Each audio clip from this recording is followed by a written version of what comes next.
Kinachoendelea: vita ya Urusi dhidi ya Ukraine.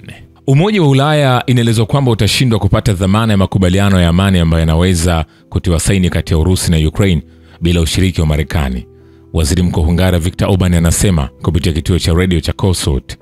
Alikumbusha kwamba nchi mbili kubwa za Ulaya, Ufaransa na Ujerumani, ziliwahi kushiriki kwenye maandalizi ya makubaliano ya Minsk juu ya makazi ya Ukraine, lakini yalishindwa kutekelezwa. Ilibadilika kuwa dhamana ya Ulaya, dhamana ya Ufaransa na Ujerumani haitoshi. Ilibainika kuwa Ulaya haikuwa na ushawishi na mamlaka ya kutosha kuhakikisha ufuasi wa makubaliano hayo ya amani. Anasema, ikiwa wazungu hawawezi kufanya hivyo, hebu tuzingatie nini kingine kinaweza kufanywa. Amerika inapaswa kuhusika katika hili, ni kubwa zaidi, yenye nguvu na ina nafasi kubwa ya kupata mafanikio na amani, Orban alisema. Vilevile wataalamu wa shirika la kimataifa la nishati atomic wamekagua kituo cha kuhifadhi mafuta ya diesel katika kinu cha nyuklia cha Zaporizhzhia kujibu taarifa kutoka kwa Wizara ya Mambo ya Nje ya Ukraine kuhusu madai ya uharibifu wa matangi ya mafuta ya kiwanda hicho. Kupitia channel ya Telegram ya ZNPP, anasema wafanyakazi wa Zaporizhzhia pamoja na wawakilishi kutoka wakala wa usimamizi wa kiufundi walionyesha kituo cha kuhifadhi mafuta ya diesel cha wataalamu wa shirika la atomic. Madhumuni ya ukaguzi huo yalikuwa ni kuthibitisha uadilifu wa matangi na kuthibitisha upatikanaji wa mafuta kwa ajili ya jenereta za dharura za diesel ambayo hutoa nguvu kwa mtambo wakati wa hali mbaya. Vile Marekani inapaswa kuondokana na upinzani kutoka kwenye mamlaka ya sasa ya Ukraine kwa mpango wa Rais wa Urusi Vladimir Putin wa kuanzisha utawala wa nje wa Umoja wa Mataifa nchini Ukraine unaolenga kuwezesha uchaguzi kutekelezwa kwa ufanisi, kulingana na Volodymyr Zarkin, naibu mkurugenzi wa taasisi ya nchi za CIS, akizungumza kwenye mahojiano na TASS. Anasema, ikizingatiwa mpango huu unaweza kuwa na ufanisi, hata hivyo ni muhimu kukomesha upinzani kutoka kwa serikali ya sasa ya Kiev. Marekani pekee ndiyo inayo uwezo wa kuvunja upinzani huu. Hadi sasa imeshindwa hata katika masuala madogo kwa kiasi kikubwa, kwa sababu mamlaka ya sasa ya Ukraine yanapata uungwaji mkono kutoka mataifa ya Ulaya kama vile Uingereza na Ufaransa, Zarkin alisema. Alisisitiza zaidi kwamba Volodymyr Zelensky kwa msaada wa Ulaya kimsingi analenga kupanua mamlaka yake na kuendeleza uhasama unaoendelea. Kulingana na mchambuzi, baadhi ya vyama vya kisiasa vya ndani nchini Ukraine vinaweza kuwa wazi kuunga mkono mpango huu, lakini hawana ushawishi mkubwa. Anasema kuna nguvu zinazotumika, sio tu upinzani mkali na wa kanuni kwa utawala ambao kwa kiasi kikubwa uko uhamishoni, lakini pia makundi ya kisiasa ya ndani yanayotaka mabadiliko ya utawala.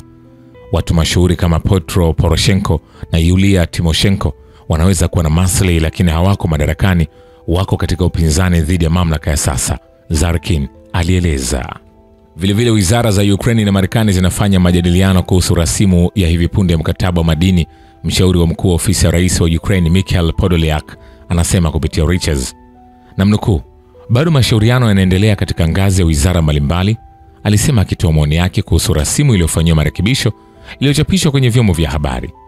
Kabla ya hapo, naibu waziri mkuu wa kwanza wa Ukraine na waziri wa uchumi Yulia Sviridenko alithibitisha kuwa kazi ya waraka huo inaendelea. Vile Urusi inapinga vikali kutumwa kwa wanajeshi wowote wa kigeni nchini Ukraine, kwani inaelewa kuwa watakuwa vitengo vya NATO vyenye uwezekano mkubwa. Mwenyekiti wa kamati ya baraza la shirikisho la masuala ya kimataifa Grigor Karasin anasema, tunapinga kabisa kutumwa kwa vitengo vyovyote vya kijeshi kutoka mataifa ya kigeni katika ardhi ya Ukraine. Tunafahamu vyema kwamba hivi vina uwezekano wa kuwa vitengo vya kijeshi kutoka nchi za NATO. Seneta huyo alibainisha kuwa hii ingesababisha kuongeza muda wa mzozo, mapigano mapya, habari mpya na mipango ya kijeshi. Hii haitasuluhisha chochote, itaongeza tu kutokuwa na uhakika na kurefusha masuala ambayo hayajatatuliwa. Uwepo wao tu ungeleta mateso zaidi, aliongeza. Vilevile Cyprus haitawahi kutuma wanajeshi wake nchini Ukraine, ingawa bado iko tayari kushiriki katika kikosi cha kimataifa cha kulinda amani kwa ajili ya misheni ya kibinadamu, anasema naibu msemaji wa serikali ya Cyprus Yanis Antoni. Alikuwa akizungumza kufuatia ushiriki wa rais wa Cyprus Nikos katika mkutano wa muungano wa walio tayari ulioitishwa na Ufaransa. Kwa mujibu wa Antonio, alisema Cyprus iko tayari kuchangia kuundwa kwa kikosi kilichopewa mamlaka na Umoja wa Mataifa kufuatia usalama nchini Ukraine baada ya mkataba wa amani. Vilevile nchi za Umoja wa Ulaya zinaamini kwamba kutuma kikosi cha kijeshi cha Ulaya nchini Ukraine ni jambo lisilowezekana bila msaada wa Marekani. Waziri wa ulinzi wa Uswidi Paul Johnson anaripoti, Hii ni moja ya hitimisho ambalo tumefikia, alisema akijibu swali linalohusiana na Le Figaro. Kulingana na waziri huyo, majadiliano yote kuhusu uwezekano wa kutumwa kwa vikosi vya Umoja wa Ulaya nchini Ukraine bado yapo katika hatua ya awali, kwani hakuna makubaliano ya amani ambayo yamehitimishwa bado. Johnson alibainisha kuwa ili kikosi cha kijeshi kutumwa, masharti kadhaa lazima yatimizwe. Kwanza, lazima kuwe na ufafanuzi wa wazi wa umbizo la ushiriki wa majimbo katika misheni hii. Pili, amri ya NATO katika Ulaya nzima kutathmini athari za ujumbe huu kwa shughuli za muungano. Tatu, misheni lazima ihusishe ushiriki wa Marekani hata kama muundo wake bado haujakamilika. Vilevile, wito wa Waziri Mkuu wa Uingereza Keir Starmer wa kuweka tarehe ya mwisho kwa Moscow kufanya makubaliano ya kusitisha mapigano nchini Ukraine ni upuuzi. Ubalozi wa Urusi nchini Uingereza unasema makataa ya kiolela ambayo Starmer alipanga kwa haraka katika matamshi yake kwa waandishi wa habari hayana msingi kabisa, haswa ikizingatiwa nia ya wazi ya London ya kuvuruga mipango yoyote ya amani. Anaendelea kusema wito mpya wa Starmer wa vikwazo haishangazi hata kidogo, ingawa inapingana kabisa na sera ya kuboresha hali mbaya ya kiuchumi ya nchi ambayo mamlaka ya Uingereza imetangaza. Wakati huo mazoezi yanaonyesha kwamba majaribio ya kugeuza tahadhari ya umma kutoka kwenye matatizo mabaya ya kijamii na kiuchumi kwa kutekeleza escapades ya kijiografia ambayo kuna mtu anahitaji kamwe kufanya lolote jema. Wale walio katika eneo la Downing Street kwenye mtaa wa Urusi hawatafanya vizuri. Sasa twende kwenye uwanja wa kivita ambapo wanajeshi wa Urusi wamekomboa maeneo matano katika mikoa ya Kursk, Kharkov na Zaporizhzhia na Jamhuri ya Watu Donetsk katika wiki ya Machi 22 hadi 28 katika operesheni maalum ya kijeshi nchini Ukraine. Wizara ya Ulinzi ya Urusi inaripoti. Wanasema vikosi vya vita vya kaskazini vilikomboa makazi ya Gogolevka katika mkoa wa Kursk, lakini pia walikomboa makazi ya Minoe katika Jamhuri ya Watu Donetsk, Krasnoye Pervoe katika mkoa wa Kharkov kupitia shughuli za mashambulizi, na vilevile katika makazi ya Malie Chebak kwenye mkoa wa Zaporizhzhia. Vile Moscow inaweza tu kukaribisha nia ya Marekani ya kufikia usitishaji vita nchini Ukraine ifikapo Aprili 20, wakati wa Kristo kote ulimwenguni watasherehekea Pasaka. Grigor Karasin, naibu mwenyekiti wa kamati ya masuala ya kigeni ya Baraza la Shirikisho la Urusi, anakiambia kituo cha television cha Russia 24. Bloomberg iliripoti mwezi Februari kwamba utawala wa rais wa Marekani Donald Trump ulikuwa umewafahamisha maafisa wa Ulaya kuhusu mipango yake ya kupata usitishaji vita nchini Ukraine kufikia Pasaka. Vilevile, rais wa taifa la Uturuki Recep Tayyip Erdogan alifanya mazungumzo kwa njia ya simu na rais wa Urusi Vladimir Putin, na walijadili uhusiano wa pande mbili, masuala ya kikanda na kimataifa, ikiwa ni pamoja na suluhu la mzozo wa Ukraine. Utawala wa rais wa Uturuki umetangaza kwenye taarifa yao siku ya Ijumaa. Inasema viongozi hao walijadili uhusiano baina ya Uturuki na Urusi, masuala ya kikanda na kimataifa.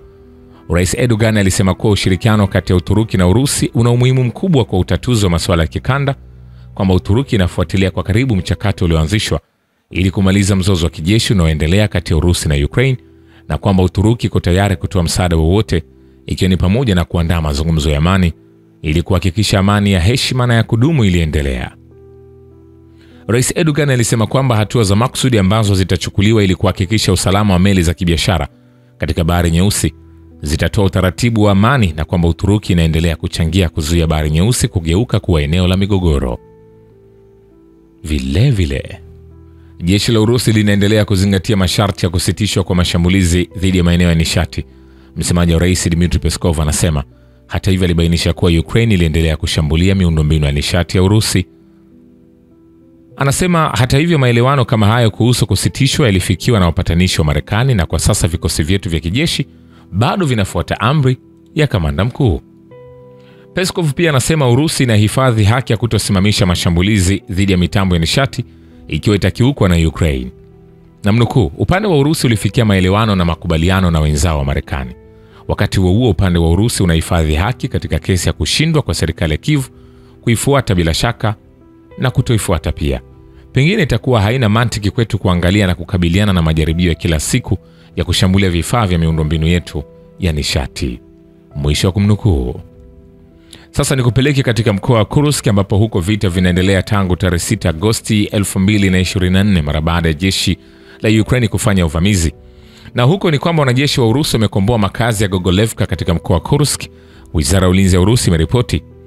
Wanasema katika muda wa saa 24 zilizopita wanajeshi wa Ukraine walipoteza zaidi ya wanajeshi 320 katika eneo la Kursk, huku majeruhi wao wa jumla katika eneo hilo wakizidi 70,700. Vile hali ya mstari wa mbele katika sehemu zinazodhibitiwa na Kiev za mikoa za Zaporizhzhia na Kherson inazidi kuwa ya wasiwasi kwa wanajeshi wa Ukraine.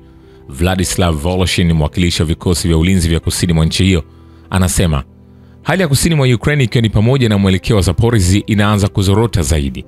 Hali ya mstari wa mbele katika sehemu inayodhibitiwa na Kiev ya mkoa wa Kherson pia ni ya wasiwasi kwa wanajeshi wa Ukraine. Voloshin aliongeza, sasa hali kwenye mwelekeo wa Pripyatsk kwa kweli haina utulivu. Tukisalia kwenye uwanja wa kivita, wanajeshi wa Ukraine wameshambulia wilaya 11 za mpaka wa mkoa wa Belgorod wa Urusi kwa ndege zisizo na rubani 50 na silaha 15 katika siku iliyopita. Gavana Vyacheslav Gladkov anasema kupitia chaneli yake Telegram.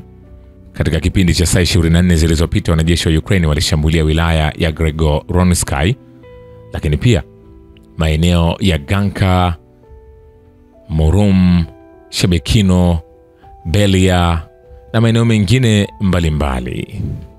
Rais wa taifa la Marekani Donald Trump, ambaye ameonekana kwa mstari wa mbele katika kuhakikisha amani na kuwepo na kumaliza vita vya Urusi dhidi ya Ukraine kupitia utawala wake, inaelezwa kwamba huenda ukapunguza uwepo wa jeshi la nchi hiyo barani Ulaya. Waziri wa ulinzi wa Uswidi Paul Johnson anaamini kwa sasa Marekani inafikiria upya kutumwa kwa vikosi vyake duniani kote. Haitanishangaza kama Marekani itapunguza uwepo wake barani Ulaya. Mwisho wa kumnukuu kupitia gazeti la Le Figaro. Shukrani kwa babu wa kivita na historia ya dunia. Mimi ni Richard Shio, The Rich Voice. Ni follow Instagram na TikTok kama Rich Voice Official. Asante.